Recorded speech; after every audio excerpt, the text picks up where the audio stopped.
നമസ്കാരം. ഖത്തറിന് നേരെയുള്ള ആക്രമണം അവസാനിപ്പിക്കണമെന്ന് ഇറാനോട് വ്യക്തമാക്കിയിരിക്കുകയാണ് US പ്രസിഡന്റ് ഡൊണാൾഡ് ട്രംപ്. അതുണ്ടായില്ലെങ്കിൽ ഇസ്രയേൽ ബോംബിട്ട സൗത്ത് പാർട്സ് പ്രകൃതിവാതക പാടകം മുഴുവനായി അങ്ങ് നശിപ്പിക്കുമെന്നാണ്, അല്ലെങ്കിൽ കത്തിച്ച് കളയുമെന്നാണ് ട്രംപിന്റെ ഭീഷണി. സൗത്ത് പാർട്സിലെ ഏതാനും അടിസ്ഥാന സൗകര്യങ്ങളാണ് കഴിഞ്ഞ ദിവസം ഇസ്രയേൽ ആക്രമിച്ചത്. ഇസ്രയേൽ നടത്തിയ ആക്രമണത്തെക്കുറിച്ച് US ഒന്നും അറിയില്ലായിരുന്നു എന്നാണ് ട്രംപ് വ്യക്തമാക്കിയത്. ഇസ്രയേലിനെ ശാസിച്ചെന്നും അവരുടെ ഭാഗത്തു നിന്നും സൗത്ത് പാർട്സിന് നേരെ ഇനിയൊരു ആക്രമണം ഉണ്ടാകില്ല എന്നാണ് ട്രംപിന്റെ അവകാശവാദം. എന്നാൽ ഖത്തറിനെ ഇറാൻ ആക്രമിക്കുന്നത് ഇനിയും തുടർന്നാൽ US തന്നെ സൗത്ത് പാർട്സ് കത്തിക്കുമെന്നാണ് മറ്റൊരു ഭീഷണി. ലോകത്തെ ഏറ്റവും അധികം പ്രകൃതിവാതകമുള്ള പാടം കൂടിയാണ് ഈ സൗത്ത് പാർട്സ്. ഇതിന്റെ ഒരു ഭാഗത്ത് ഖത്തറാണ് ഖനനം നടത്തുന്നത്. ലോകത്തെ ഏറ്റവും വലിയ പ്രകൃതിവാതക കയറ്റുമതി രാജ്യം കൂടിയാണ് ഖത്തർ. അവർ കയറ്റുമതി അയക്കുന്ന LNGയുടെ ഭൂരിഭാഗവും സൗത്ത് പാർട്സിൽ നിന്നാണ് വരുന്നത്. സൗത്ത് പാർട്സിലെ ആക്രമണത്തിന് ആക്രമണം നിയന്ത്രണാതീതമായാൽ പ്രത്യാഘാതങ്ങൾ ഉണ്ടാകുമെന്നും അത് ലോകത്തെ മുഴുവൻ വിഴുങ്ങുമെന്നാണ് ഇറാൻ പ്രസിഡന്റ് മസൂദ് പെസഷ്കിയാൻ വ്യക്തമാക്കിയിരിക്കുന്നത്.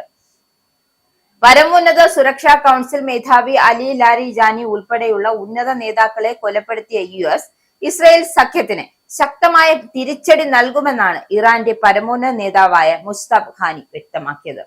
വീഴുന്ന ഓരോ തുള്ളിച്ചോരയ്ക്കും വില നൽകേണ്ടി വരും. ഈ രക്തസാക്ഷികളെ കൊലപ്പെടുത്തിയ ക്രിമിനലുകൾ ഉടൻ അത് നൽകേണ്ടി വരും. എന്തായാലും ലാരിജാനിയുടെ കൊലപാതകത്തെ ചൈന വ്യാഴാഴ്ച അപലപിച്ചിരുന്നു.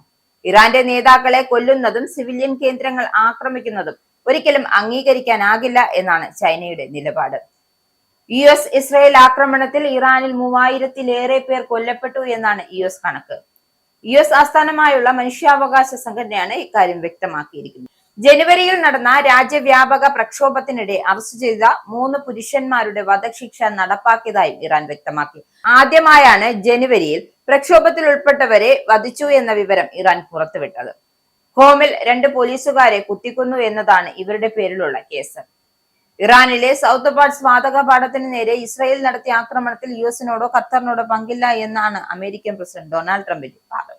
എന്തായാലും അല്ലെങ്കിൽ ഖത്തറിലെ ഊർജ കേന്ദ്രങ്ങളെ ഇറാൻ ലക്ഷ്യം വെച്ചാൽ കടുത്ത പ്രത്യാഘാതങ്ങൾ നേരിടും എന്നതാണ് അമേരിക്കയുടെ മുന്നറിയിപ്പ്. ഇറാന്റെ ആക്രമണത്തെ തുടർന്ന് ഖത്തറിലെ ദ്രവീകൃത പ്രകൃതിവാതക പ്ലാന്റുകൾക്ക് വലിയ നാശനഷ്ടങ്ങൾ സംഭവിക്കുകയും ഉൽപാദനം തടസ്സപ്പെടുകയും ചെയ്തിട്ടുണ്ട്. ഗണ്യമായ നാശനഷ്ടങ്ങൾ സംഭവിച്ചുവെങ്കിലും ആളപായമൊന്നും നിലവിൽ റിപ്പോർട്ട് ചെയ്യപ്പെട്ടില്ല.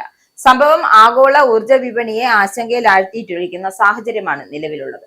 സംഘർഷം കൂടുതൽ വഷളാകാതിരിക്കാൻ അമേരിക്ക നയതന്ത്ര ഇടപെടലുകൾ നടത്തുന്നുണ്ട്. എന്തായാലും പ്രശ്നങ്ങൾ ഒതുക്കി തീർക്കണം എന്നാണ് ഖത്തറിന്റെ ആവശ്യം. അല്ല, ഇനി ഇറാൻ ആക്രമണവുമായി മുന്നോട്ട് പോവുകയാണെങ്കിൽ തിരിച്ചടി നൽകുമെന്നാണ് ട്രംപിന്റെ ഭീഷണി.